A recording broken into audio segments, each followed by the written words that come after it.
It's all the way back to 1468. We've enabled people to donate through the window if we're closed and they're passing, and donate online. So that's helped us. People can also come into the cafe and have coffee and whatever, and have, a nice time. Matthew Price, Sunday morning from 6 on BBC Radio Jersey.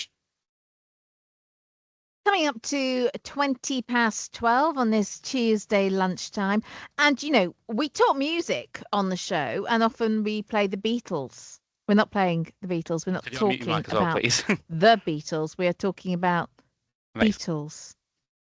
This is not a John, Paul, Ringo or George. It's a Gerald.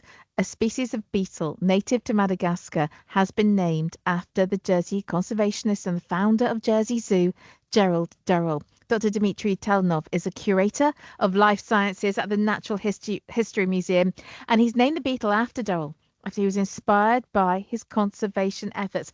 I'm delighted that Dr. Telnov joins us this afternoon. Good afternoon. A very good afternoon to everyone. Hello. It is great to have you here. Now, tell me about this type of beetle. I mean, why now? Is it a new find to begin with? Right. So the Durrell, he was and he is, let's say, my hero in several aspects, and I can tell it later why.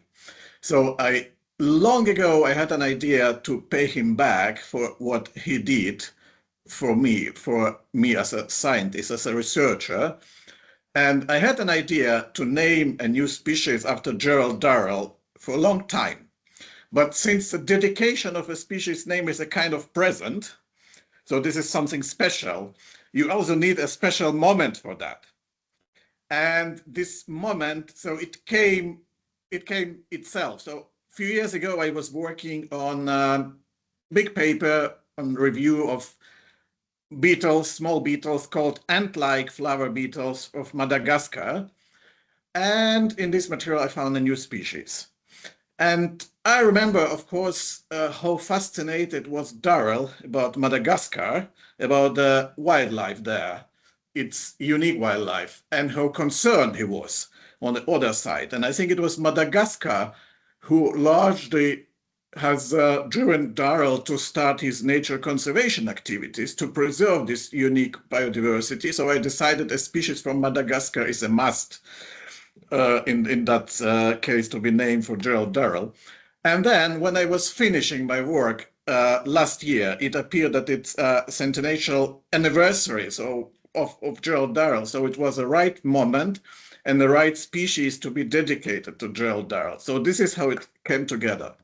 It is just perfect. But for you as a researcher, I mean, how amazing to find a species that nobody's found before. That's incredible, Dimitri. Yes, this is why I love to do science, and I think many of my colleagues will say the very same words. Of course, it's always a fascination. It's always something very, very special when you see, especially when you see a beetle, let's say, and you realize I'm the first who know what it is, or no one has seen it before me. This is absolutely something what is driving me doing science, sure. Tell me about this beetle. What is it like? Okay. Unlike flower beetles, it's a diverse group of insects. There are more than 3.5 thousand species around the world, and they all are small. Durrell's beetle, it's pretty large, is almost 5 millimeters long. So for ant-like flower beetle, it's a big species. The most of them are like 2.5 to 3.5 millimeters. It's an elongated beetle, and the habitat of this group of beetles is usually some river sides, stream sides, lake sides. So they live riparian. They are terrestrial, but they prefer these wet habitats. It's elongated. It's more or less dark colored. Legs and antennae are yellowish. I have a drawer from the museum with me. That's the drawer. Oh, and there are the specimens there. if you can see them, probably I can not. see them. Yes. This So you this see is a they drawer are with pretty little small. beetles in it. Wow. There was a series of 6 specimens of this species from central Madagascar. You must be so proud not only to have found that species, but to name it after your hero as well. How has Gerald Darrell's family reacted to the fact that the species has been named after him in this special year as well?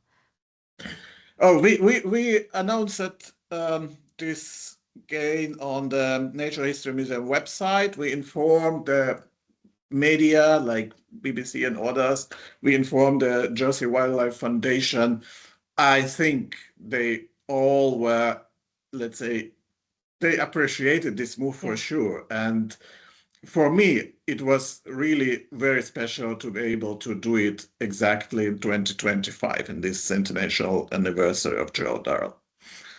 It is so very, very special. And like you said, you'd had that thought for a long time about wanting to name something. It feels like it all came together beautifully. But I have to ask, if you find another one, what will you call it? That's always a good question. I usually name species after either their specific features, how they look like, or what is specific in this particular species, or after local people, let's say local tribes, places, because most of these new species will not be European, so they will come from some places we call exotic. So to pay tribute to the local communities. So there are several options how to name species. Okay, but not another name which is really close to your heart, like Gerald Darrell's. Gerald Darrell special. Yeah, absolutely special. So, with your work in Madagascar, when do you get the chance next to go to Madagascar and do your research work on the ground? I will probably turn this question a bit different. You know that in 1988, there was a time capsule buried at the ground of the new educational building at the Jersey Zoo. Mhm. So, and there is a message to future generations written by Gerald Darrell in this time capsule. And this message starts with a sentence. We hope there will be fireflies and glowworms at night to guide you, and butterflies in hedge and forest to greet you. Why fireflies? Why am I mentioning this? A few years ago, 2023, I was a member of a multi-institutional expedition to Madagascar, funded by the British NGO Reached Foundation and organized by Rewild, an American NGO which is searching for the lost species. During this trip, which was for me personally kind of challenging, one night, one of the last nights, I found a firefly. I took the firefly, collected it for the museum, for the London Museum. And last year, a specialist from the museum, Michael Geiser, who is working on fireflies, told me that this is a lost species of firefly, which haven't been seen in the wild for more than 90 years. It was described for science in 1931 from a single specimen from Madagascar and have not been seen since.